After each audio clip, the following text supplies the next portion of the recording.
Y ahora yo le voy a dar el paso a la siguiente mesa redonda, a Claudia Pascual, que está a cargo. Muchas gracias. Muchas gracias, Nicole. Buenos días a todos. Yo soy Claudia Pascual, soy residente de primero de la Universidad de Concepción y me dejaron a cargo de esta segunda mesa redonda, cuyo tema es Desafíos actuales y futuros de los médicos de familia en la APS. Vamos a contar con 3 expositores: Soledad Barría, médica, exministra de Salud y académica del Departamento de APS Sociedad de Salud Familiar de la Universidad de Chile; Alexander Recabarren, médico familiar mención niño, ex jefe de gabinete del MinSal y miembro del directorio de Xochimé; y la doctora Patricia Villaseca, médico de familia, directora del programa de especialización en medicina familiar de la Universidad de Concepción. Recordad que los expositores tienen 10 minutos, así que les pedimos que por favor se atengan al tiempo para poder seguir cumpliendo con el programa. Dicho esto, vamos a pasar con la doctora Soledad Barría. Le damos la bienvenida. ¿Está por ahí? Al tiro, sí. Hola. Muy buenos días todavía. Muchas gracias por la invitación. Los felicito porque ustedes estaban hablando de la necesidad de participación y veo que hay 140 y tantas personas conectadas, así que la verdad es que más bien son motivo de orgullo, yo creo, de esta organización, más que y hay que sostenerla, como decían algunas de ustedes. Bueno, agradecer mucho la posibilidad de estar con ustedes acá. Yo voy a presentarles, no sé si ahí se está viendo la pantalla. ¿Sí? Sí. Perfecto. Entonces, me señalaban, me pedían que yo hablara en 10 minutos sobre los desafíos actuales y futuros de la medicina familiar y comunitaria, agregué yo, en la atención primaria como base del sistema de salud. Y la verdad es que esto nos plantea un tremendo desafío. Voy a tratar de hablar muy cortito sobre la situación, lo que yo veo como situación actual de la atención primaria, del sistema y la medicina general familiar, cuáles son las necesidades, porque para qué estamos, qué son las necesidades de la población, especialmente en este momento post-pandemia. Algo cortito respecto a la atención primaria como base del sistema y finalmente aterrizarlo a lo que son las necesidades y entonces los desafíos. En primer lugar, yo creo que la situación actual en salud en nuestro país es compleja. Seguimos viviendo una desigualdad socioeconómica brutal, una segmentación y segregación que nos llevó al estallido, ¿no es cierto?, el 18 de octubre del 2019 y que hasta ahora no tiene una resolución en el país, por lo tanto es parte de nuestro contexto relevante.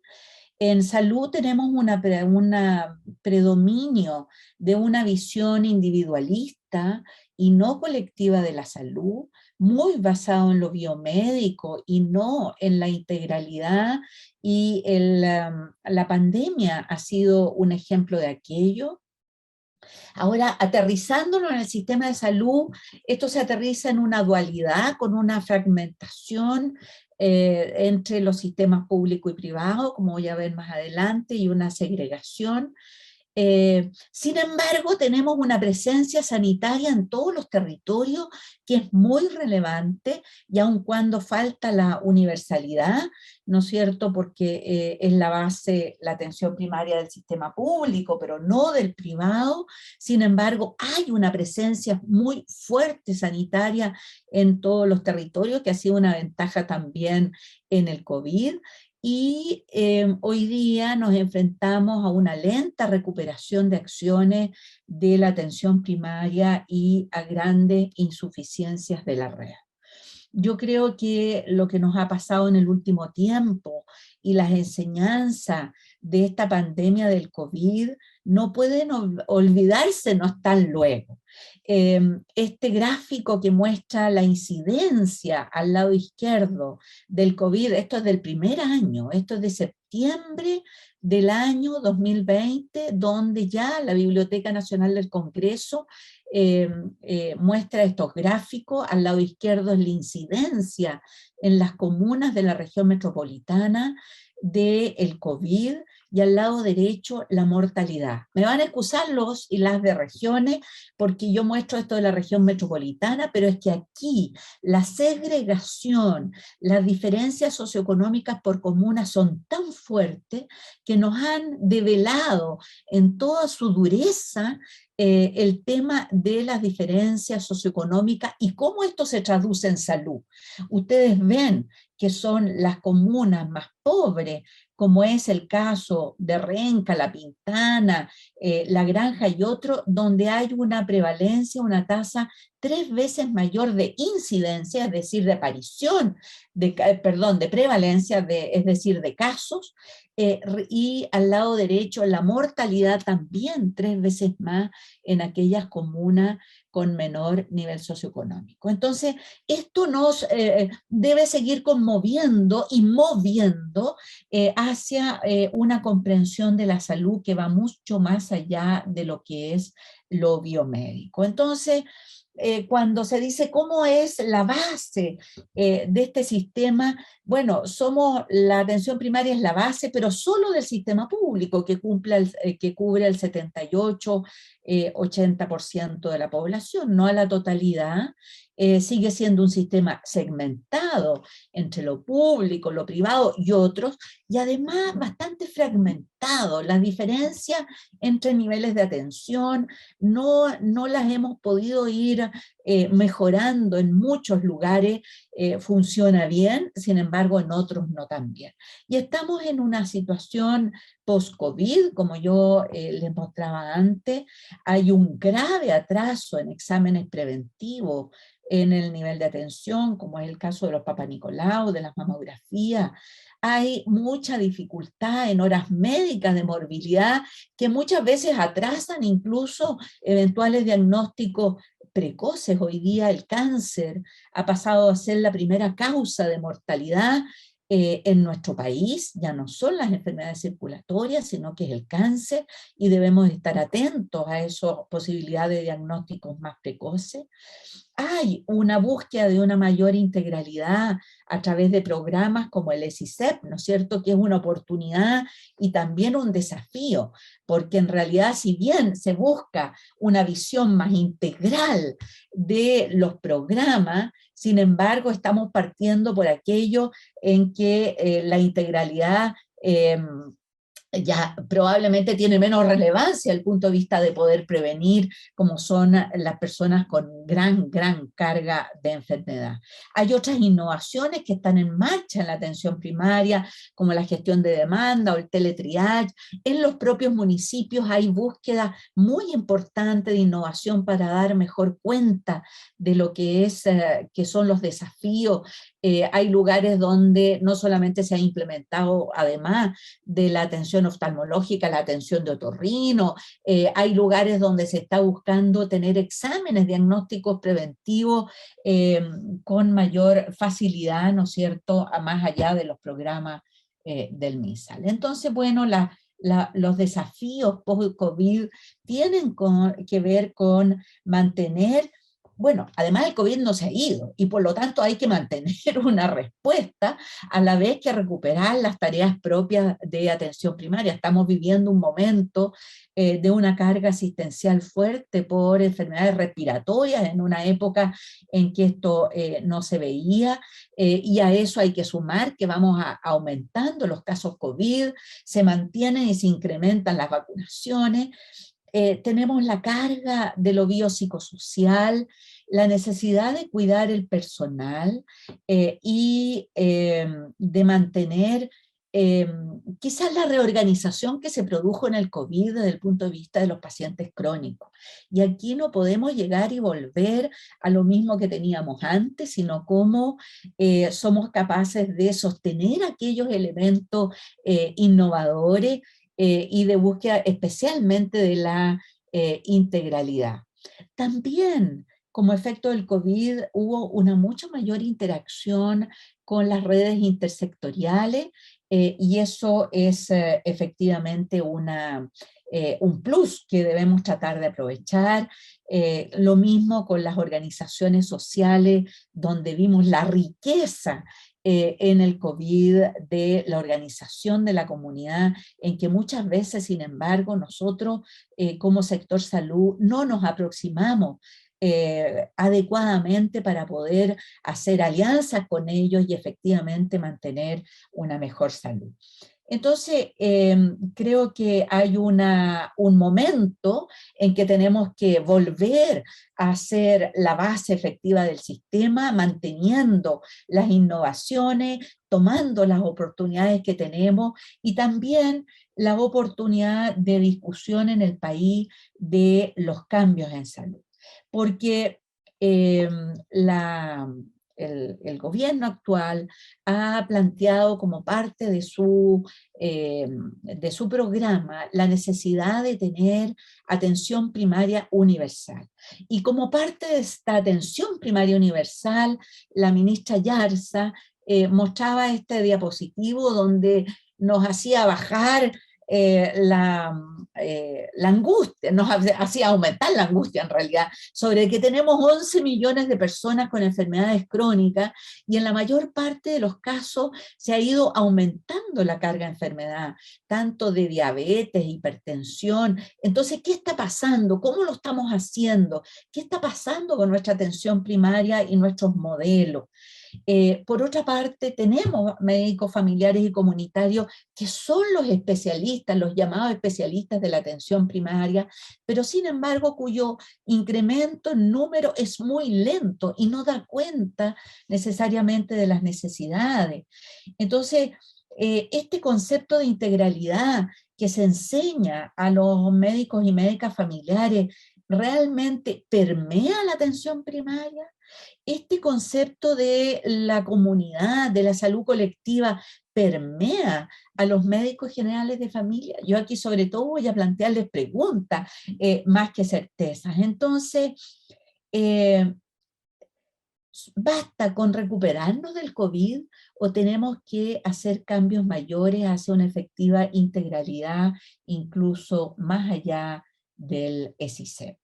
Porque en nuestro país tuvimos un momento de sueño después después del 18 de octubre y buscamos y pensamos en la posibilidad de instalar un sistema de salud universal, pero hoy día sigue siendo una utopía, ¿no es cierto? Un sistema universal con una base territorial, con un concepto de salud que tenga una salud mucho más amplia que lo biomédico, sino como posibilidad de construir salud con la comunidad y con un sistema general, coordinado. El 4 de septiembre pasado se perdió un plebiscito donde esto habría sido más fácil, pero eso no nos exime de seguir por una parte soñando y por otra parte viendo cómo vamos en conjunto instalando, cómo transformamos esta atención primaria en un núcleo realmente principal del sistema de salud. No solamente declaración de que es la base, sino que yo estoy convencida que en la medida de que sepamos responder a las necesidades de la salud de la población, desde dónde y cómo vive, se educa, trabaja, se recrea, que es en los propios territorios. Es desde allí donde necesitamos co-construir salud a partir de los distintos saberes, culturas y territorios, y también responder a esas necesidades curativa. Es en ese momento en donde la atención primaria se vuelve como lo indispensable en nuestro sistema de salud, poder trabajar no solamente sino con los territorios y las poblaciones, y yo creo que ahí vamos a hacer realidad esta integración en estas tres redes, donde yo veo a la atención primaria, la red sanitaria, el sistema se reposa sobre la red de atención primaria, pero también como parte de las organizaciones comunitarias y del intersector y el gobierno local. La Comisión Nacional de Eficiencia y Productividad emitió hace no tanto un informe respecto a cómo mejorar la eficiencia de atención primaria y reconoce, y creo que esto es importante que lo conozcamos, reconoce en la atención primaria la base del sistema, pero dice que hay que mejorarla, da 50 y tantas recomendaciones para mejorarla, y señala que requiere de incremento de personal y también de inversiones. Por su parte, la ministra Yarza, y ha seguido la ministra Aguilera con esta iniciativa de la atención primaria universal. Ellos han destacado 7 puntos en los cuales, y aquí está participando también la Sociedad Chilena de Medicina Familiar, donde se habla de la necesidad de universalizar la cobertura, de avanzar en un acceso en el nuevo modelo asistencial del ESICEP que yo les hablaba, un nuevo modelo de gestión, la integración clínica con otros niveles y un mejor financiamiento de la atención primaria, cerrando las brechas hoy día existentes que reconocía el mismo informe de CISEP. Para ir terminando, yo veo 3 focos de desafío de los médicos de familia y que tienen que ver con el devenir de nuestra atención primaria que yo considero tan relevante. Primero, al interior de los establecimientos, cómo son capaces los médicos y médicas de incentivar este cambio hacia la integralidad y centrar realmente en el usuario, la familia y comunidad, la acción de los cuidados. Seguimos siendo mucho más atención individual que una integración de los cuidados, y creo que en eso el liderazgo de los médicos y médicas de familia es importante. ¿Cómo tener más médicos de familia? Yo creo que cómo vamos transformando los médicos generales en médicos de familia, y cómo vamos transformando el pregrado para tener esta conciencia que salud es una construcción básicamente social y no solo un tema biomédico. Yo creo que todo eso en la docencia, al interior de los campos clínicos en atención primaria, los y las médicas de familia tienen un rol central. Un segundo foco, a mi juicio, tiene que ver con el trabajo multidisciplinario y con el intersector en la comunidad, en la promoción de la salud, en la construcción de mejores condiciones de salud y de vida de las comunidades que van a hacer a esas comunidades más sanas. Y ahí también hay un tema de liderazgo relevante. Y finalmente, ¿cómo incrementamos la resolutividad de la atención primaria, tanto porque se capaciten más los propios médicos y médicas de familia, pero también como somos capaces de atraer a otros especialistas y poder ir resolviendo los principales problemas de la red de atención? Como ven, son múltiples los desafíos que yo considero de los cuales ustedes forman parte, pero también son múltiples las esperanzas que tenemos, yo creo muchos y muchas, en que ustedes son un germen de mejora de la atención primaria y del propio sistema de salud para atender las necesidades de salud que son tantas de nuestra población. Muchas gracias. Muchas gracias, doctora Barría. Un tema muy generativo, el chat está bien encendido, pero vamos a dejar las preguntas para el final. Así que vamos a dejarlos a todos atentos ahí. Ahora viene la presentación del doctor Alexander Recabarren. Él, por problemas no programados de señal, no pudo conectarse para realizar la presentación en vivo y nos dejó una grabación que va a ser puesta ahora. Sin embargo, él está conectado y va a poder responder las preguntas al final en medida que su señal lo permita. Así que pueden ir dejando las preguntas en el chat mientras tanto. Hola, soy Alexander Recabarren Báez, médico familiar y tesorero de la Sociedad Chilena de Medicina Familiar, y solo con el objeto de contar con un respaldo técnico en caso de contar con o tener algún problema de conectividad, he grabado esta presentación con el objeto de participar de esta jornada de residente de medicina familiar, en la que se me ha invitado cordialmente a presentar en breves minutos respecto de mi posición acerca de los desafíos actuales y futuros de los médicos familiares en la atención primaria chilena. Quisiera iniciar planteando algunos elementos que se conocen como trasfondos de obviedad, un concepto al cual yo quisiera agradecer a un médico familiar que lo ha planteado en su desempeño en el ministerio. Camilo Becerra, un gran saludo para él. Quisiera plantear 3 elementos. Respecto al primer punto, señalar que la atención primaria es una estrategia de salud y no un nivel primario de atención, como se le ha planteado en su momento. Creo que esto es algo fundamental y que entendamos eso como especialista. Lo segundo es que el especialista en atención primaria es el médico familiar, o dicho de otra manera, es el médico familiar, el especialista en estrategia de atención primaria. Y lo tercero, aunque nos duela, aunque tengamos una atención primaria multidisciplinaria y distribuida por todo el territorio, Chile no tiene una atención primaria fuerte. Y existen diversos elementos que lo pueden probar. Habiendo planteado estos trasfondos, todavía quisiera aproximarme a la temática que nos plantean para poder participar de esta jornada, que son básicamente los desafíos actuales y futuros. Respecto a los desafíos actuales, quisiera circunscribirlo o separarlo en 2 elementos respecto de los médicos familiares recién formados, en distinción de aquellos médicos familiares con experiencia, y los desafíos futuros, que es en relación con fortalecer la atención primaria, y también lo que hoy día hemos denominado atención primaria universal, un compromiso presidencial en el cual varios de nosotros hemos colaborado para esta tarea. Pero solo con objeto de dar cuenta de mejor manera de lo que se me ha invitado para presentar, quisiera partir por los desafíos futuros, porque probablemente los desafíos futuros son los que de alguna u otra manera determinen cuáles son nuestros desafíos actuales.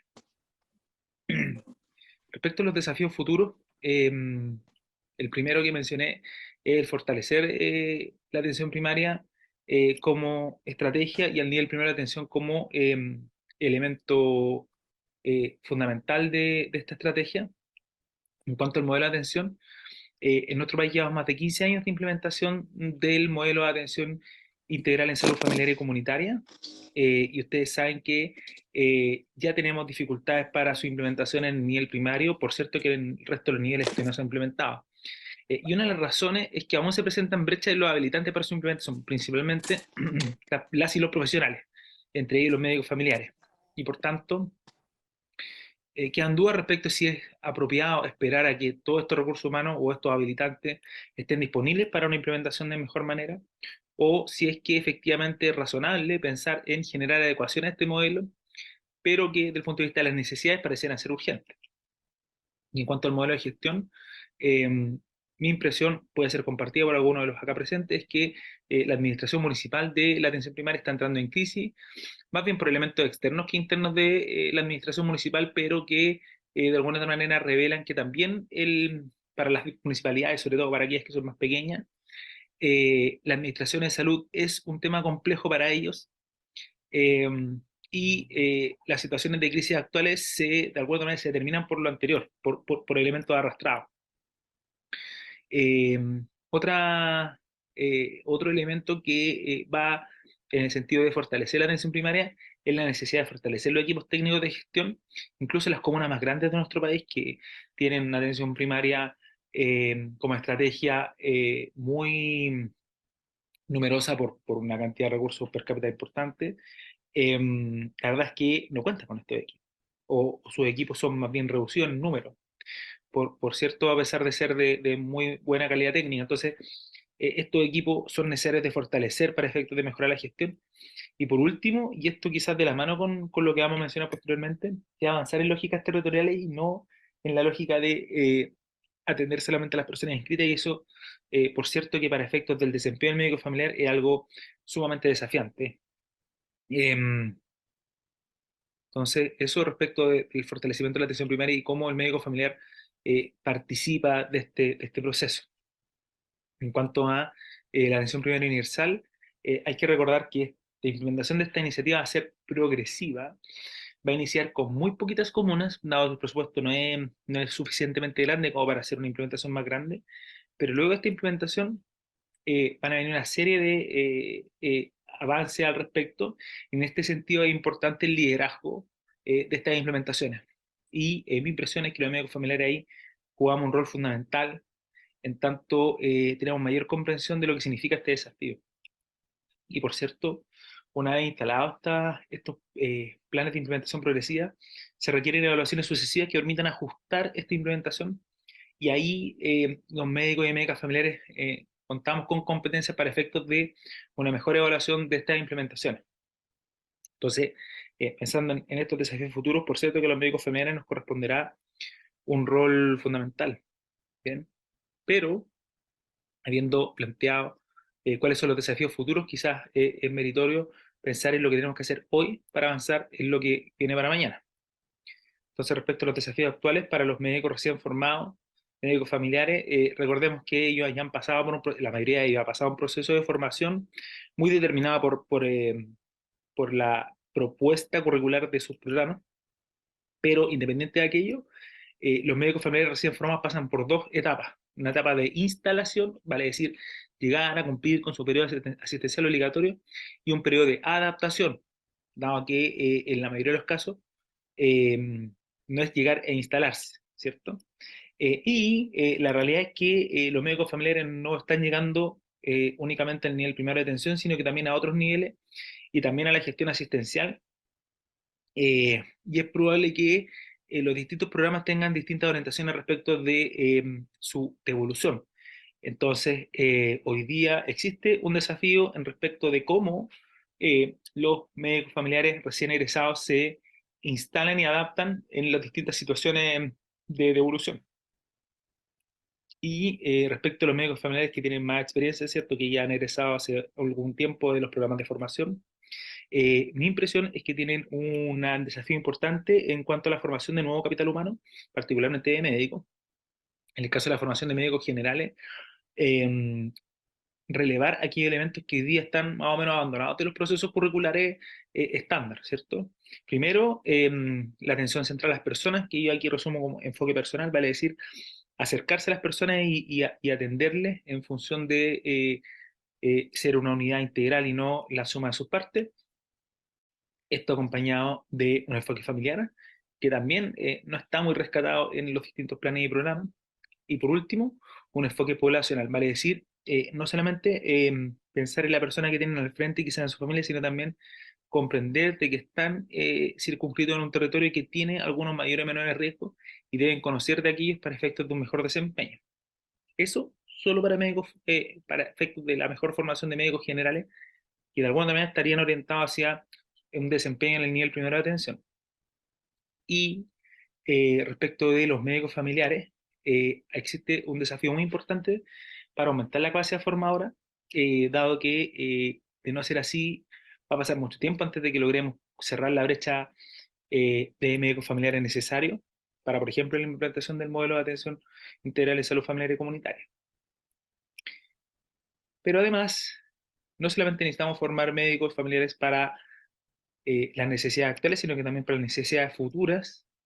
Y finalmente, no olvidar de que los médicos familiares somos especialistas en la atención primaria en tanto estrategia y por tanto es necesario que los médicos familiares sean formados para desempeñarse en esta estrategia y no solamente para un nivel de atención u otro nivel de atención o una lógica más de gestión asistencial.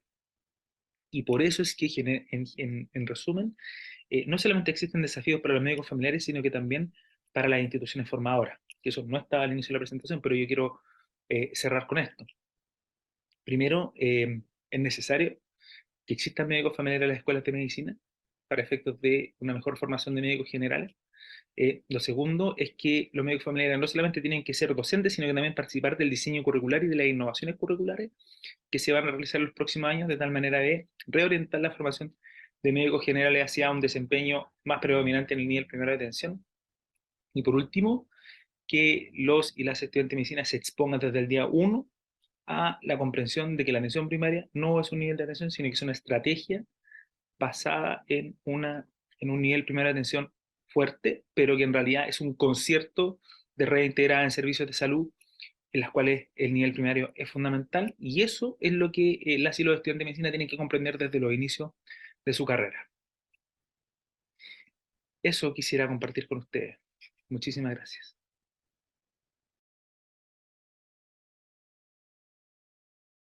Agradecemos la presentación del doctor Recabarren.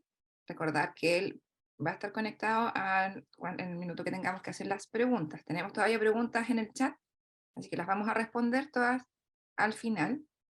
Nos queda la última presentación de este bloque. La doctora Patricia Villaseca, que es médico de familia y directora del programa de salud y medicina familiar de la Universidad de Concepción. Doctora. Agradecer esta oportunidad de encontrarnos con tantos jóvenes que están con esta tremenda gana de sostener esfuerzos que ya tiene más de 30 años en nuestro país y que requiere efectivamente actualizarse, remirarse, replantearse. Contarles que yo voy a permitirme hacer algunas reflexiones para un despliegue de la medicina familiar como estrategia de construcción de valor público. Uno de los problemas que tenemos, ¿no es cierto?, es que probablemente nuestro sistema de salud no está siendo valorado de manera adecuada por la población, co-construido por la población, y probablemente hay desconfianza respecto de lo público, ¿no es cierto?, no solamente lo estatal, sino que lo público puede hacer en aporte a la salud de la población. Entonces, quisiera hablarles desde una iniciativa que ya llevamos 5 años trabajando, una iniciativa de colaboración para el desarrollo de capacidad formativa, formación de médicos de familia en centros de salud familiar como organizaciones que aprenden, los semilleros o los centros residentes que existen en algunos territorios. Entonces, desde ahí voy a abordar las preguntas que Patricio me acercó gentilmente para poder darle curso a esta presentación. Lo primero que quisiera compartir es que voy a ser muy optimista respecto de hacia dónde va con la ATS en los próximos años. Adhiero absolutamente a la mirada de la ATS como una estrategia. Y entonces me pregunto, en primer lugar, ¿qué pasará con la comprensión del trabajo en salud en los próximos años? ¿Ya? Todavía en este figura el mandala de la salud pública, creado por Trevor Hancock, ¿no es cierto?, en Canadá, se ve que hay un sistema de cuidado del enfermo que se ha interpretado como el sistema de salud, pero que el sistema de salud es mucho más amplio y que contempla muchas otras dimensiones de acción, condicionantes, determinantes, de acuerdo al momento histórico de desarrollo de este modelo, pero claramente una misión que tiene que ver con que obviamente tenemos que trabajar con las personas que están enfermas, pero muy especialmente tenemos que co-construir salud en la vida cotidiana, que también los ponentes anteriores lo han planteado. Entonces yo me imagino que a raíz del trabajo conjunto, del momento histórico del país, del momento histórico del mundo, estas nuevas conciencias que se van percibiendo como una posibilidad, se profundiza en la comprensión, la manejabilidad y el sentido del quehacer en salud, en tanto presencia de bienestar, ausencia, control de la enfermedad. Y que esto se mira como un campo de trabajo ecosistémico, transdisciplinar, que ocurre en la interacción humana y en la cotidianidad de la vida. ¿Ya? De alguna manera, dicho de otras maneras, las personas lo están planteando. Y voy a acuñar más adelante el concepto de cuidadanía, que está siendo un concepto muy potente, que es el tema de entender que todos los seres humanos somos vulnerables, que necesitamos cuidados unos de los otros, y que ese cuidado no ocurre solamente en un sistema formal que se organiza para atender la enfermedad, sino que ocurre en todos los espacios de la vida cotidiana. El segundo aspecto, obviamente, que quisiera mirar es que nos profundizamos la idea de sistemas de salud basados en ATS, ¿ya?, como estrategia. Además nos complejizamos, ya no vemos el tablero del ajedrez, no es cierto, solamente plano, sino que vemos este tablero de, ¿no es cierto?, multidimensional, que es el tema de que estos sistemas de salud se conciben primero como estrategia de salutogénesis, como tener un país que construye salud, que construye activos en salud, que construye capacidades en salud. ¿Cómo pensar en una estrategia ATS que hace prevención comunitaria y en familia?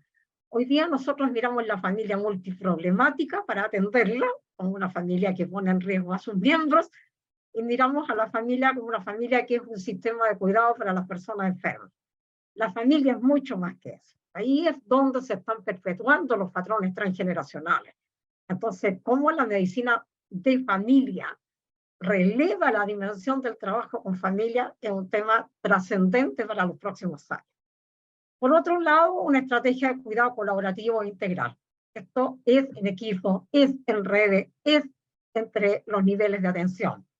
Estoy centrado en las personas, especialmente en aquellas personas con condiciones crónicas de salud y multimorbilidad que tienen que producir muchos cambios para su vida y para la vida de los suyos, y que innova en modelos cuidados compartidos y progresivos ante la complejidad. ¿Ya? Yo creo que estamos en la evidencia, una tremenda complejidad, pero también en la emergencia de muchas disciplinas que están aportando cómo pudiéramos estar manejando esto distinto.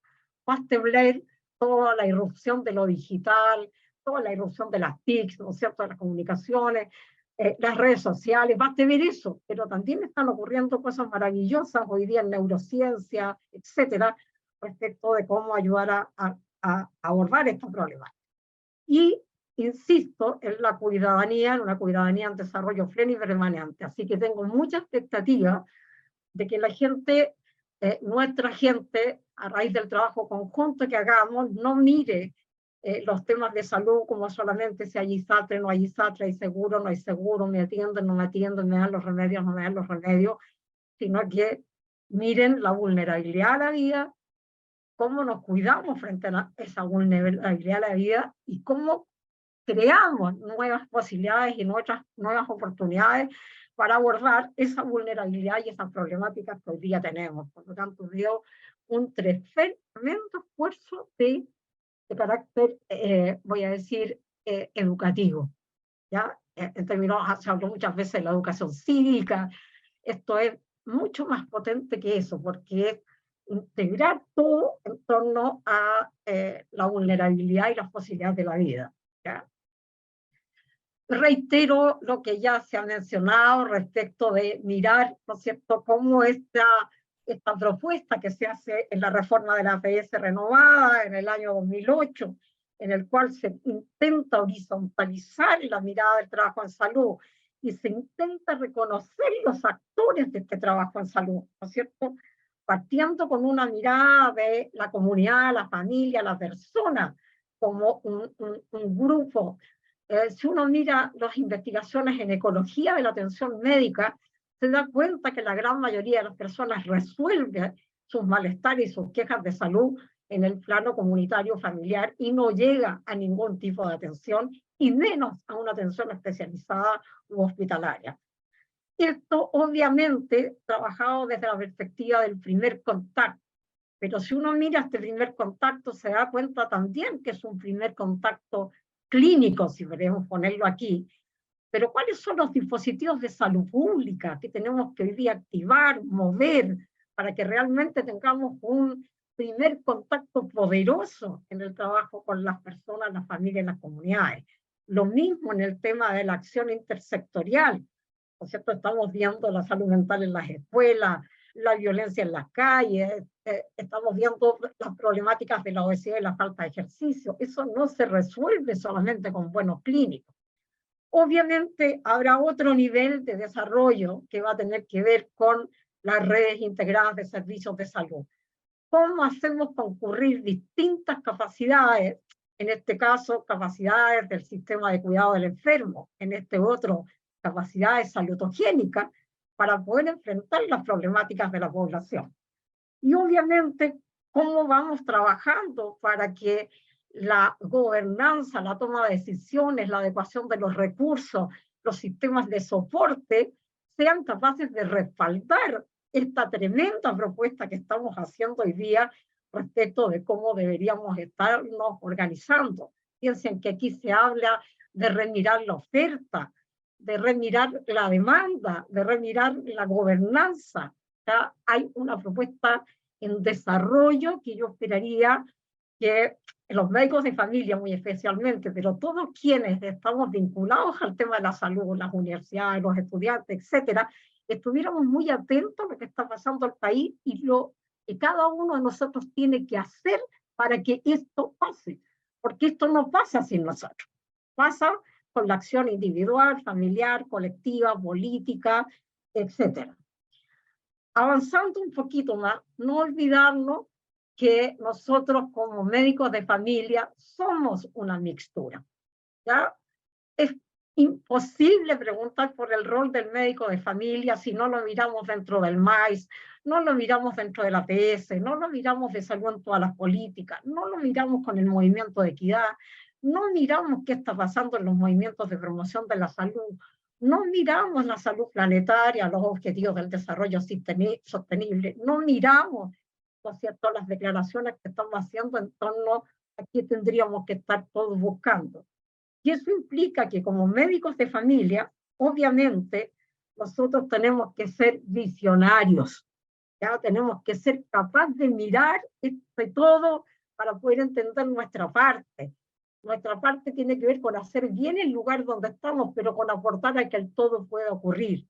Y aquí aparece un tema muy trascendente. Los médicos de familia necesitamos desarrollar un liderazgo seguidor.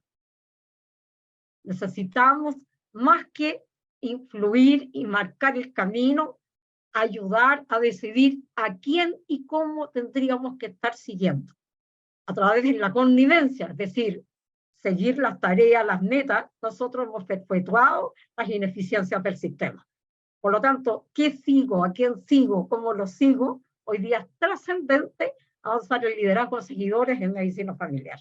No en el liderazgo de síganme a mí, sino que en el liderazgo de dónde está ocurriendo lo que tiene que ocurrir y cómo lo relevamos, lo potenciamos, le damos posibilidades, ¿ya?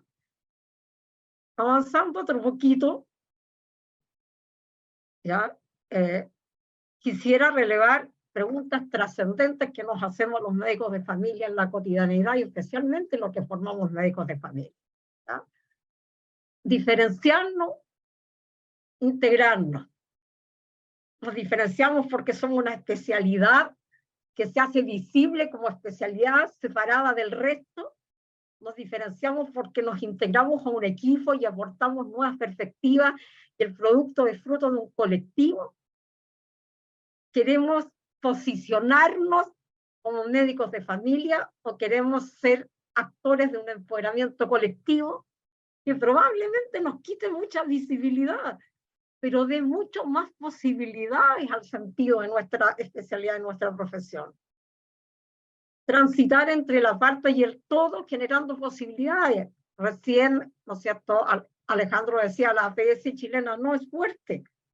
Por lo tanto, todos tenemos que concurrir a que pueda ser una APS fuerte creando las posibilidades, no esperando que me las den. Ya estamos en un momento de co-construcción de los escenarios para la vida, para el cuidado, para la atención. Entonces, ¿cómo negociamos intereses de bien común? ¿Ya? Y aquí un llamado muy potente a una sociedad de medicina familiar que tiene que empoderarse en la integración, en el bien común, en el empoderamiento colectivo, más que en hagámonos notar como médicos de familia, ¿ya? Este es un tremendo dilema porque lo que nos distingue justamente es contracultural, ¿ya? Nos distingue, entre comillas, no vernos, pero sentirnos. Se sienta nuestra presencia y se sienta nuestra ausencia, pero no necesariamente que estemos en los aplausos o en las visibilidades, etc. El trabajo de equipo, el trabajo en redes, etc. Además, ¿no es cierto?, hay una pregunta tremenda que hace mucho rato que anda dando vuelta, la tomo de mi amigo Joaquín Montero. ¿Cuál es el valor social de la salud y la medicina familiar? Hoy día que queremos que se expanda el vínculo de la población con su primer contacto, ¿cuál es el rol del equipo y el médico de familia de cabecera para que haya valor social de tener un equipo, de tener una familia formal que me va a ayudar a enfrentar mis desafíos de ciudadanía? ¿Ya? Más allá de si me dan los remedios o no me dan los remedios, de las cosas instrumentales, ¿ya? Avanzando un poco más, la medicina familiar y los médicos de familias tenemos roles en todos estos temas. Y me atrevería a proponer una identidad muy fuerte. Nosotros no solamente estamos hablando de roles y funciones, estamos hablando de una nueva identidad profesional. Y esta nueva identidad profesional debería distinguirse porque somos co-implementadores de política pública. no somos prestadores de servicios. ¿Ya? ¿Prestamos servicios? Obvio que sí, pero generamos las condiciones para obtener los resultados. Por lo tanto, tenemos que saber de implementación de política pública, de gestión de políticas públicas en un territorio, de cómo ser implementadores. Y lo más importante, que somos implementadores desde la co-construcción del mesosistema. Los puntos de articulación. El punto de articulación con la comunidad y territorio a través del gobierno local. El punto de coordinación con la familia. El punto de encuentro con la acción intersectorial. El sentido de las mesas territoriales. El sentido de las estrategias de salud pública. El punto de interacción con otros especialistas para los cuidados compartidos. La influencia que podemos ejercer en la toma de decisiones de los sistemas de soporte, la reconstrucción de la gobernanza en el territorio. Entonces, los médicos de familia estamos obligados a tener una formación sólida en cómo generamos las condiciones para que la acción pueda transcurrir, ¿ya?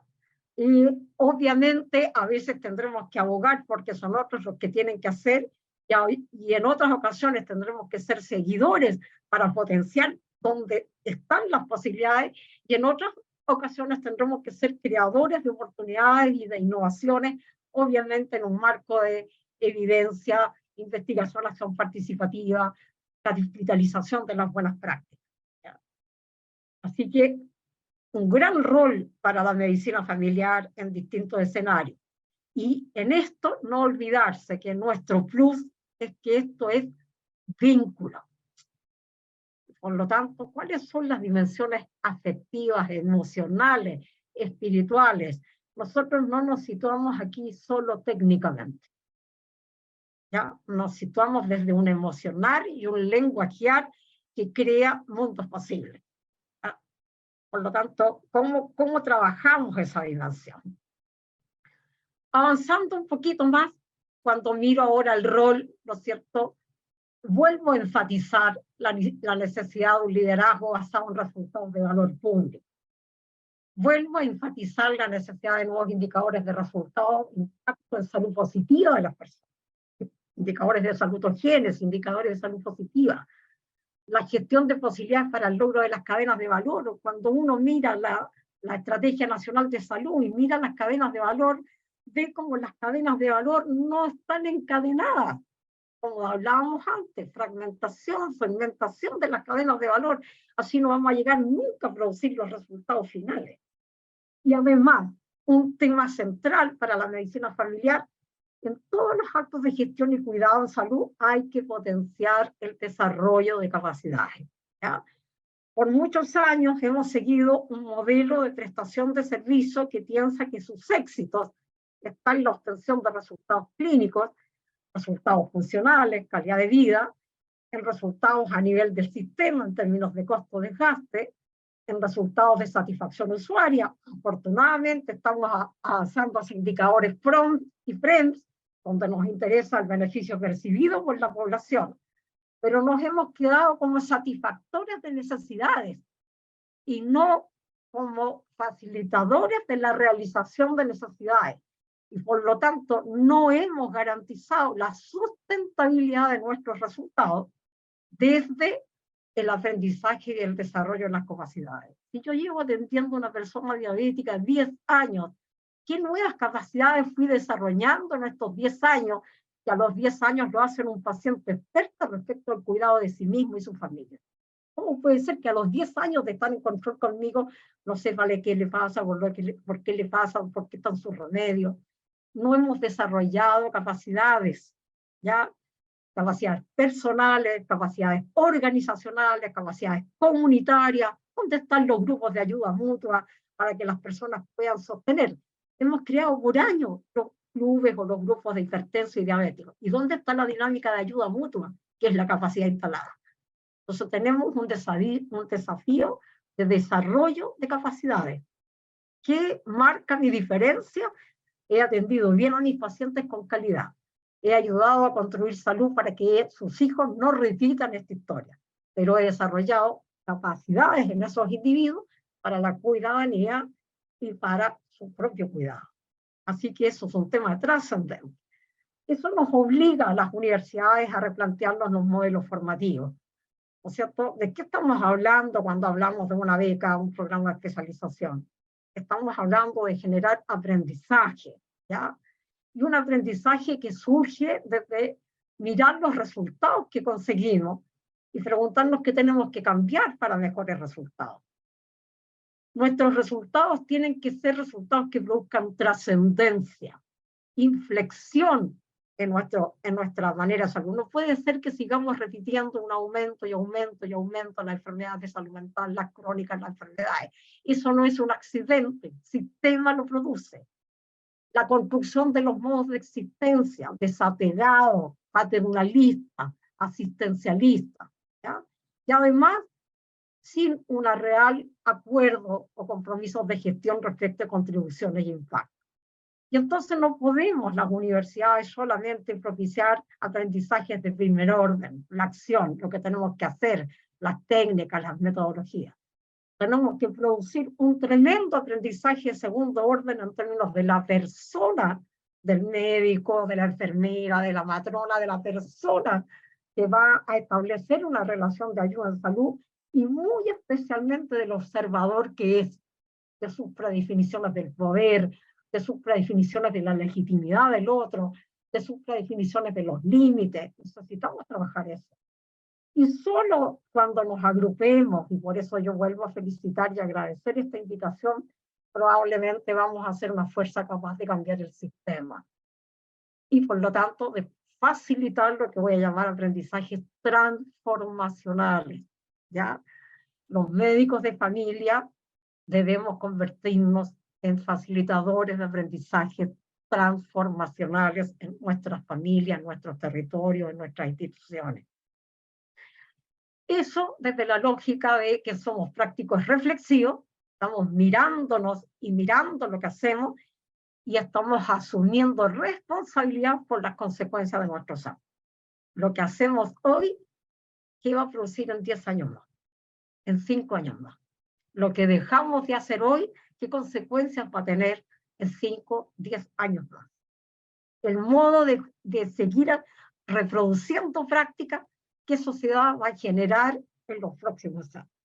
Por lo tanto, necesitamos un espacio de reflexividad muy potente y de transformación muy potente. Necesitamos una nueva organización y una nueva cultura organizacional del cuidado de salud. En lo cotidiano, en los territorios, con todos, con todas.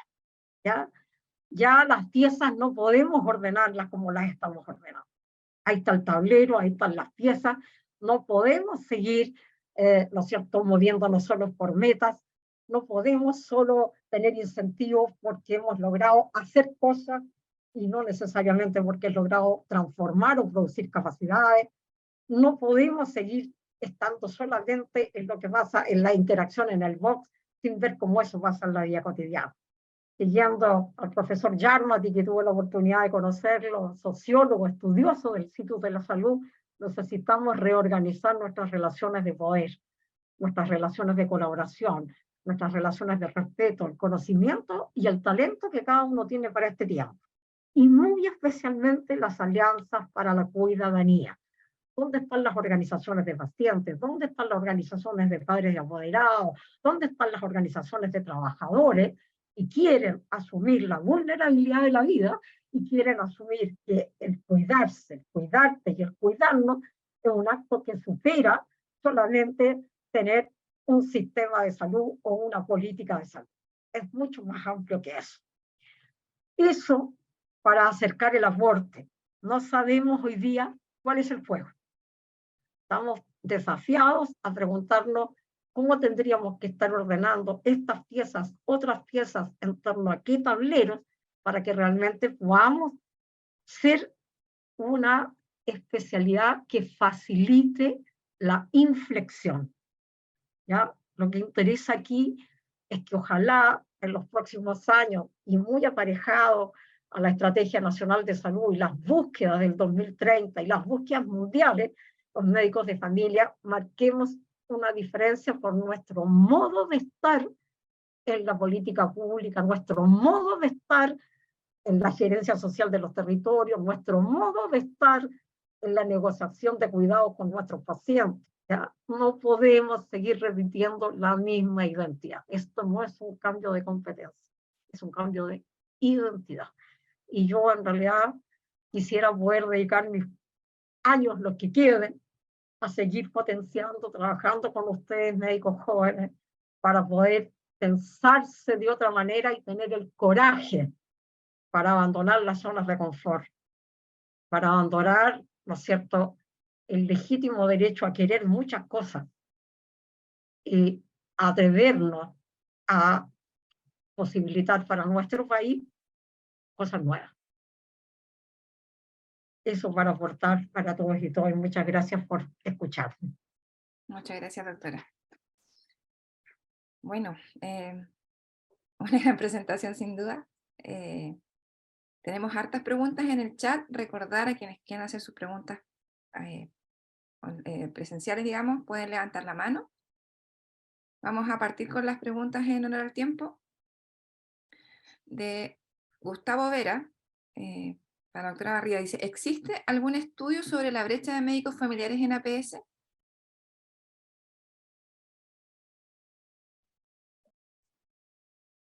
Estaba muteada la doctora Soledad Barriga. Ahí sí. Primero que nada, yo quisiera agradecer la conferencia de la doctora Villaseca y decirle que aquí estoy yo disponible para lo que ella quiera, que participo completamente de todo lo planteado, ¿eh? Así que muy, muy agradecida también de la oportunidad de escucharla. Gracias, doctora Villaseca. Respecto a la consulta, mira, por lo bajo se habla de un déficit de 1.500 médicos de familia. Yo creo que son tantos y es tan lento que la verdad es que yo creo que lo que tenemos que buscar son maneras innovadoras, novedosas, de cambiar, de formar a los médicos generales en médicos de familia. Esa es mi visión. Si no, muy difícilmente vamos a lograr. Llevamos cuántos años. Yo trabajaba en el Ministerio de Recursos Humanos el año 90 y tanto, cuando pensamos que había que crear la medicina familiar. O sea, y llevamos 30 años y estamos con, ¿cuántos? 500, 700, 1000, pese a los incentivos y todo lo demás. Entonces, creo que es una emergencia también la formación de médicos de familia, que yo agregaría al listado que hizo la doctora Villaseca, porque creo que no son suficientes los dispositivos, los mecanismos que hoy tenemos para cerrar esta brecha. Muchas gracias. Patricio, ¿tiene una pregunta? Sí, muchas gracias. Muchas gracias por las presentaciones, están súper buenas. Yo solamente quería repetir mis preguntas que puse en el chat, que son, ¿qué conocimientos y habilidades son necesarios para que los médicos de familia cumplan un rol relevante en la estrategia APS a futuro? Sobre todo pensando en cosas que hay que desarrollar, que todavía no están existiendo en los centros formadores, que habría que potenciar. Y la otra pregunta era, ¿qué aspectos del modelaje y del currículum son los relevantes para transmitir esta nueva cultura organizacional para los médicos de familia y la APS?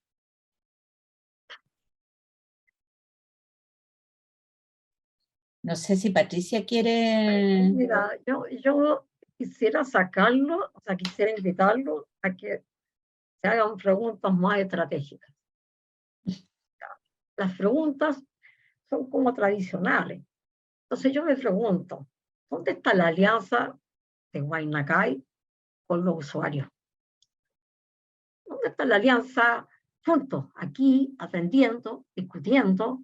O sea, ¿cuándo los usuarios me van a escuchar, o van a escuchar a la doctora Barría, o van a escuchar al doctor Recabarren, y nosotros vamos a tener que hablar para que ellos puedan entender, y se nos van a sumar para que podamos tener médicos de familia? ¿Dónde están las alianzas de Huaynacay con las asociaciones de estudiantes de medicina de las carreras de la... ¿Dónde están juntándose con los centros de alumnos? Estoy hablando de un movimiento sostenido y organizado, no anecdótico, ¿ya? Estoy hablando de generar una base de pensamiento, porque esto tiene una magia. Y la magia es que hay un clic que es mi propio cambio. Cuando yo decido no ser autoritario, no ser paternalista, reconocer al otro, querer trabajar con el otro, no orientar todo mi bienestar en torno a las ganancias que voy a tener, ¿no es cierto? Que es una transformación individual, profunda, espiritual, voy a decir. Ustedes comprenden que tendríamos médicos con espíritu de médicos de familia, y los tenemos en muchas partes.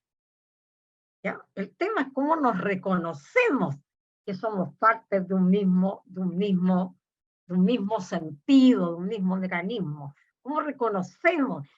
Porque en esta intención de distinguirnos, la pregunta si tienes título o no tienes título, si estudiaste en la universidad o no estudiaste en la universidad, esa pregunta no es trascendente para este momento histórico.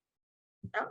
La pregunta trascendente es si tu práctica y tus resultados y tu asociatividad y tus ganas de mejorar permanentemente producen ese bienestar. Entonces, ¿qué es lo que veo yo? Veo a la Sociedad de Medicina Familiar produciendo un programa de formación de sus médicos egresados, formación de médicos interesados en la PS, maravilloso.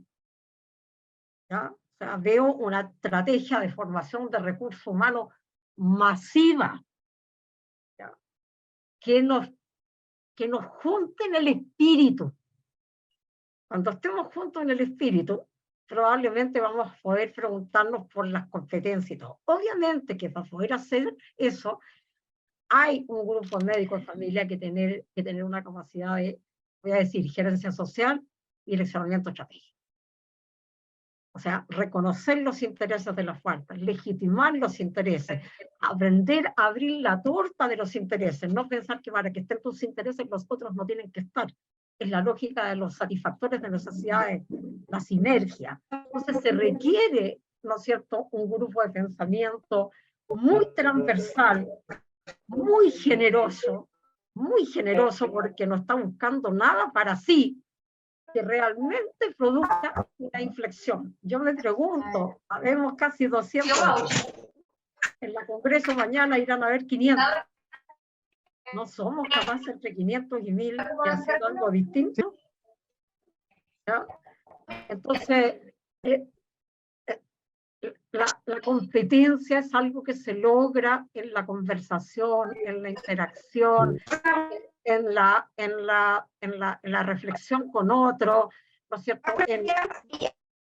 En demostrar que sirve ese tema. Entonces, creo que inclusive estamos hablando de preguntarnos por un modelo formativo. O sea, ¿cuál es el modelo formativo? No voy a pronunciarme respecto al modelo formativo del pregrado, ¿ya? Pero sí creo que en esta otra línea necesitamos innovar mucho más. Entonces, ¿qué nos pasa? Nos encontramos mucho con las reglas del juego. Nos encontramos con los criterios de calidad, las garantías de calidad, pero fíjense que ninguna de esas garantías mide si lo que estamos produciendo está produciendo una inflexión en la gente. Entonces seguimos con la lógica de prestador de servicios, no de generador de capacidades. No construimos el mundo en el cual habitamos. Perdónenme que esté ahí, pero este es el escenario. Hay algo que decir, decía. Doctora, en base a lo que usted dice, acá tengo un comentario de Viviana Villalobos. Quizá el cambio no pasa tanto por la formación del médico de familia. En algunos casos sucede que los médicos de familia llegan a trabajar en un sistema donde no se les permite realizar cambios, por metas o otras dificultades. No podemos seguir pensando que no nos permiten. Exacto. La pregunta es, ¿qué estamos haciendo para que se permita? A ver, es que yo creo que los cambios son siempre posibles. No existe la imposibilidad del cambio. Nosotros tenemos que aprender a que es indispensable crear condiciones para el cambio. Los cambios no son una cosa que llega así como de la noche a la mañana, como un milagro, sino que el cambio hay que hay que sembrarlo, hay que crear condiciones técnicas, políticas, económicas, para que ese cambio se produzca. Y esto, en el pequeño cambio de un equipo de salud, donde estemos, o bien en la política nacional. Entonces, yo creo que de las herramientas que quizá hay que desarrollar más, son justamente herramientas para producir cambios. En el fondo, el aprendizaje de la necesidad de asociatividad, del respeto por el otro, de el entender que las otras personas también están buscando sus propios cambios. Entonces, y que esos son tan legítimos como los nuestros. Entonces, el tener herramientas para cambiar uno y hacer cambiar a otros, quizás nos ha estado faltando en los currículum, y no solamente de posgrado, sino que también de pregrado. Yo creo que eso lo dan más las ciencias sociales, por ejemplo, pero tenemos una estructura de pensamiento biomédica de causa-efecto en nuestras cabezas, y resulta que la vida no sucede como en la pura biología. La biología no es lo único que sucede en nuestras vidas, y tenemos que aprender de otros y de los otros y de las ciencias sociales a esto que la doctora llama los cambios en la implementación para las políticas públicas. Pero eso no sucede como una causa-efecto. No es que baste que yo se me ocurra hacer tal cosa para poder hacerlo.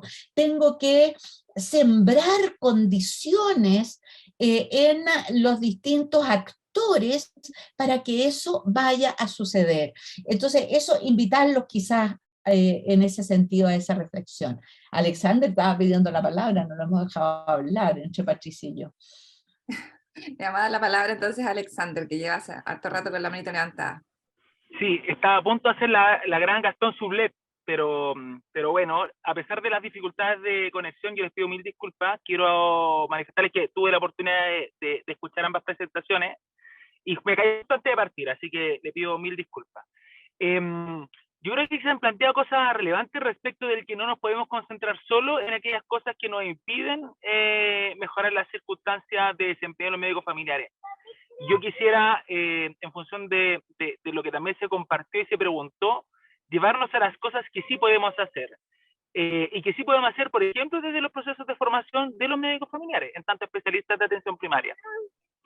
Por ejemplo, todos los programas de formación de médicos familiares tienen rotaciones de especialidades que en algunas universidades son un año completo al final del periodo de formación, en otras universidades son un segmento del proceso de formación en el cual están rotando intensivamente con distintas especialidades, pero rotamos con especialistas. Comprendiendo de que hoy día de los 1.500 médicos familiares que se desempeñan en nuestro país, solamente 350 están desempeñándose en la atención primaria como jornadas médicas efectivas, que son básicamente aquellos médicos que hoy día están recibiendo el bono de medicina familiar, a pesar de los ingentes esfuerzos que ha hecho el Estado de Chile por formar médicos familiares para devolver a la atención primaria. Hoy día hay médicos familiares que están en nivel secundario. ¿Por qué las universidades no contemplan a esos médicos familiares de nivel secundario para formar médicos familiares en las distintas especialidades que son de interés de mayor desarrollo en el nivel primario de atención? Eso lo pueden hacer hoy día la universidad y no lo hacen, y se han negado a hacerlo porque prefieren contar con los especialistas de otros programas de formación de especialidades que ya son académicos, en vez de contactar a los mismos médicos familiares que las mismas universidades han formado y que hoy día se desempeñan a nivel secundario para poder pasar a ser mentores de estos nuevos médicos familiares. Y entonces, finalmente, cuando salimos al mundo laboral, los médicos recién formados, resulta que tratamos de contactar a estos médicos familiares y no los encontramos porque están de alguna manera escondidos, porque no los dejan salir a ver las mismas redes asistenciales, y tampoco los programas formadores los rescatan como docentes para estos desempeños. Entonces, de hecho, ¿por qué lo relevo? Porque finalmente ese es el sentido de una asociación como Guaynacay, asociaciones de estudiantes de especialidad, el mejorar las condiciones de formación. Y esas cosas hoy día las universidades las pueden arreglar y no lo han hecho. Entonces, una invitación es a buscar los médicos familiares que están en todos los niveles de atención y considerarlos para el proceso de formación de los actuales médicos familiares. Eso, simplemente. Muchas gracias por la invitación a Guaynacay y a Patricio, con quien tengo la oportunidad de compartir en el directorio de la Xochimilco, Sabemos que nos queda mucho por avanzar, pero podemos concentrarnos en avanzar en aquellas cosas en las que sí podemos, y sí tenemos los espacios y tenemos la potestad de poder hacerlo. Muchas gracias, Alexander. ¿Alguna otra pregunta? Yo quería referirme a algunas preguntas, Claudia, que habían salido en el chat al comienzo de mi presentación. Vamos a verlas. Donde se señalaba si había diferencia entre APS municipal y APS de los servicios. A mí me parece que no la hay, y si la hay es más bien de fortaleza del APS municipal que de los servicios. La verdad es que hace muchos años, cuando se rediscutió en el Ministerio de Salud en los 90, si había que devolver la atención primaria municipal a la de los servicios, se hizo una encuesta, se hizo un estudio sobre la gestión en ambos sistemas y se encontró que no había diferencia sustantiva. Esto fue hace muchos años. Yo creo que hoy día la atención primaria municipal ha avanzado, y a mí me parece que la ubicación en el gobierno local es importante para el trabajo intersectorial. Ahora, que no siempre se hace, que hay muchos problemas con el cambio de directivos, en fin, esos son otros problemas, pero eso también pasa en la APS de los servicios de salud. Había otro comentario respecto al acceso a exámenes. Yo creo que ese es un tema relevante, y ese yo creo que es un tema relevante que ustedes como médicos de familia debieran pelear. Yo no soy médico de familia, así que, pero puedo apoyarlo si quieren. Pero la verdad es que encuentro central el tema de que se reconozca que los médicos de atención primaria, en particular los de familia, pero la verdad es que todos los médicos de atención primaria tienen las capacidades para pedir los exámenes que sean necesarios para los pacientes, y no depender de un visto bueno, de un segundo nivel o de un tercer nivel para poder realizar determinados exámenes. A mí me parece que ese es un tema muy, muy central en la resolutividad para los pacientes. ¿Qué es lo que pasa en la realidad? Que con la orden del médico de atención primaria termina el paciente con gasto de bolsillo haciendo un bingo para ir a hacerse el escáner, ¿no es cierto?, porque no consigue la hora en el nivel de especialidad. Entonces yo creo que ahí hay un punto, por ejemplo, relevante para mejorar la capacidad resolutiva efectivamente de atención primaria. También se consultaba si había algún municipio que buscara médico familia. Yo le digo que sí. Nosotros en la formación de pregrado en Santiago, en la Chile, teníamos relación como con 27 establecimientos de atención primaria donde pasaban nuestros estudiantes, así que manteníamos una cierta relación con ellos, y en muchos ellos nos consultaban si había médicos de familia disponibles para contratarse, y más bien no teníamos médicos de familia para contratarse, más que y sabemos que estamos en los días porque tienen que estar, bueno, y casi ya es tarde para el famoso bono, ¿no es cierto?, que tienen que anunciar antes de fin de año en los municipios para poder tener acceso al bono que les mejora el sueldo. Entonces, hay municipios muy interesados. Por ejemplo, el último con que me relacioné era el municipio del Bosque, en que había necesitaban médicos de familia, y esos eran importantes tanto para seguir la docencia de pregrado, donde el modelaje de los médicos de familia es muy importante, pero también para poder seguir haciendo docencia de posgrado. Así que eso respecto a las consultas del foro. Gracias. Gracias. Tenemos a Roxana primero, que había levantado la mano, ¿no? Roxana, Hola, buenas. Hola, doctora Barriga, ¿cómo está? Hola, doctora Jessica. Lamentablemente no puedo estar en las presentaciones por trabajo, pero sí quería hacer un comentario respecto a algunos de los últimos comentarios. Como les mencioné al principio, nosotros tuvimos la semana pasada la Cumbre Iberoamericana de Medicina Familiar, ¿ya? Y el lema era que la medicina familiar era la especialidad para la transformación de los sistemas de salud. ¿Por qué quiero hacer este énfasis? Como les dije al principio, uno de los temas que se trató fue la formación de especialistas y la certificación y recertificación de ellos. Estoy muy de acuerdo con que las mallas de atención primaria, o sea, perdón, de grado, tienen que incorporar un componente más fuerte de atención primaria. Sin más lejos, yo me formé en pre y posgrado en la UFRO y yo vine a conocer en séptimo de medicina lo que era la medicina familiar. ¿Ya? Y si no es porque teníamos el interés de algunos puntuales, nos dedicamos a esto. Pero la optimización de las mallas de pregrado no puede reemplazar la formación y capacitación y profesionalización de los médicos de familia. No podemos volver a una recertificación como lo que se hizo en los años 90 para hacernos una masa crítica. No podemos, porque finalmente los médicos de familia que están principalmente en APS son esos médicos de familia. Y cuando lo vemos en la práctica, no todos aplican el modelo. No todos hacen estudio de familia y pasan a ser, no todos, pero un número muy importante pasan a ser médicos generales con un bono de especialista.